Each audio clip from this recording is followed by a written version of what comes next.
So I watch a bunch of different kinds of channels, and Damon Cassidy is one of the ones I go to every once in a while, just because, I'm kind of interested in what his generation has to say. And when I watch his videos, although I don't necessarily align with his viewpoints, because A, he's a different generation from me, and thus is going to have a different mindset about the world, and B, he seems to be a little bit further to the left than I'm personally comfortable with. I do try to broaden my horizons and watch a bunch of different types of people talking about a bunch of different types of things.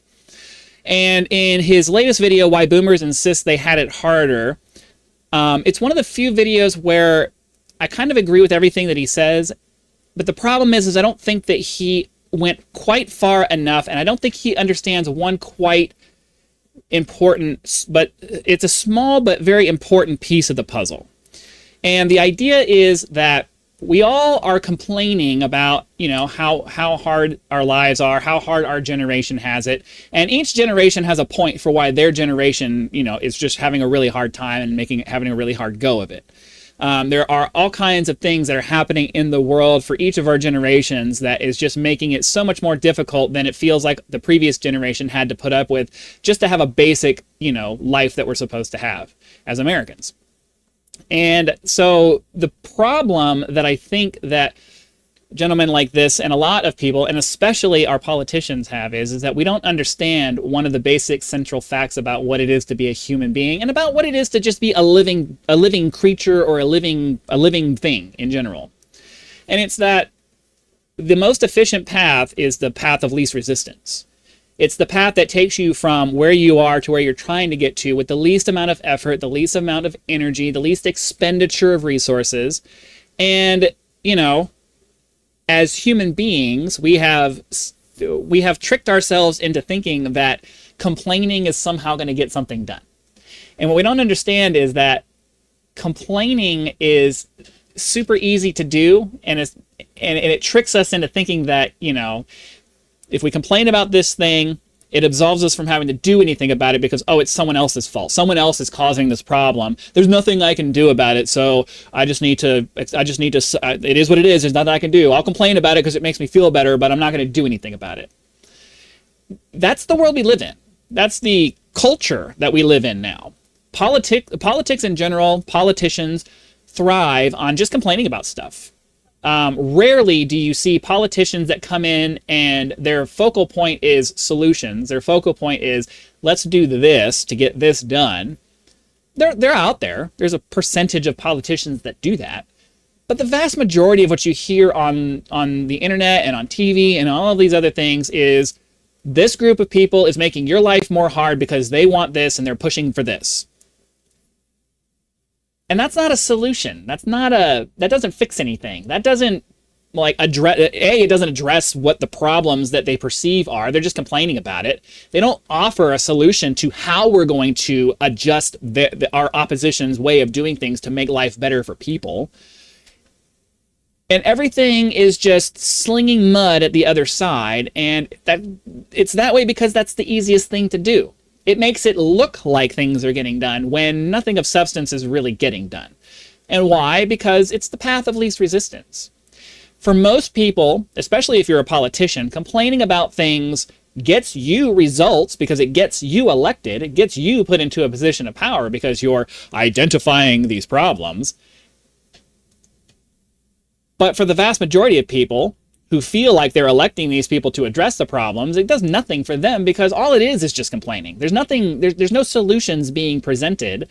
And the solutions that get presented are obviously unrealistic solutions because the other side's not going to agree to it, so nothing ever gets done. And this is the problem that every generation has had since World War II. We haven't had a major conflict that forced us into setting aside our own views and conditions and forcing us all to band together as Americans to actually do something. 9/11, for a little bit, kind of did that. That's when I grew up. I remember that period. I remember we were all Americans then for a little while.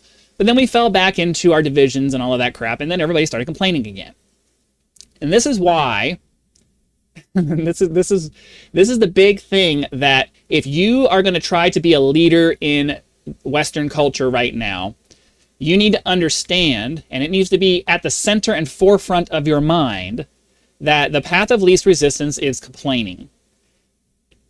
And unless you have some kind of a vision and you have some kind of a real motivation that is going to convince people to switch from complaining to actually doing something, it's never going to change. And the reason why we can't get to that point is because for a very long time, we've had a lack of real leadership in America, in the West in general. Everybody's perfectly content to point out the problems that our country has. Nobody wants to do the actual work of buckling down and figuring out how to motivate the public into addressing the issues. Because it's easier to just complain about it, draw your paycheck, and then retire when you're old enough and leave it for another generation to figure out. And every generation so far since World War II has been doing that. Nobody is willing to actually, be the one that says, you know what, we're going to be the generation that fixes this. We're going to actually put forth the effort to try to get everybody on board and make this happen. Because that's hard. That's extremely hard. It's one of the hardest things that you could ever do. Period. Because there's just so many people with so many different ideas, and trying to convince them why putting forth the effort into fixing the problems with the systems that we have and the culture that we have and all of these things, it's hard.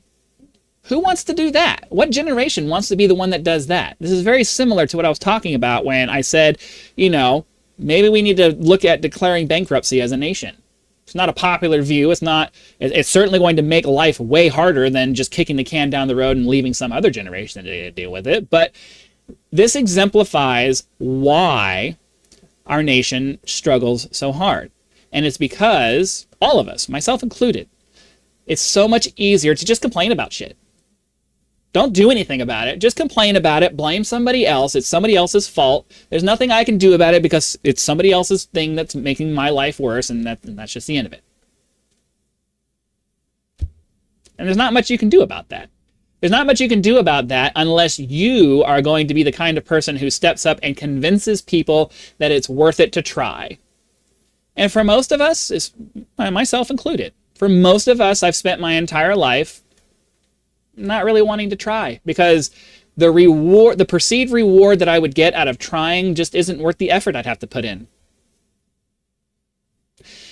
Leadership is one of those things that none of us wants to have to submit to it, but in reality, the big advances in the world come because great leaders step up and convince us that it's worth putting an effort into an idea. That's why the founding fathers created this country, and it's why it's endured for so long. It's because they had the vision and they had the leadership to convince the people who were living here that it was worth fighting for. And until we get people who A, truly believe in the vision of America, B, understand that the average person doesn't give a crap unless they're given a reason to give a crap about it, it isn't enough for you to just say they should. You need to give them a reason to care. No amount of talking about it is going to get people to care about the American dream. There needs to be hope that we can all participate in it. And until a leader comes along and provides a clear and defined vision for how that could be achieved, complaining is just going to be the way that it is. So I'm not that leader. I'm just pointing out that if you are the kind of person who might be that kind of a person and you have a dream for, America is great. I believe America is great.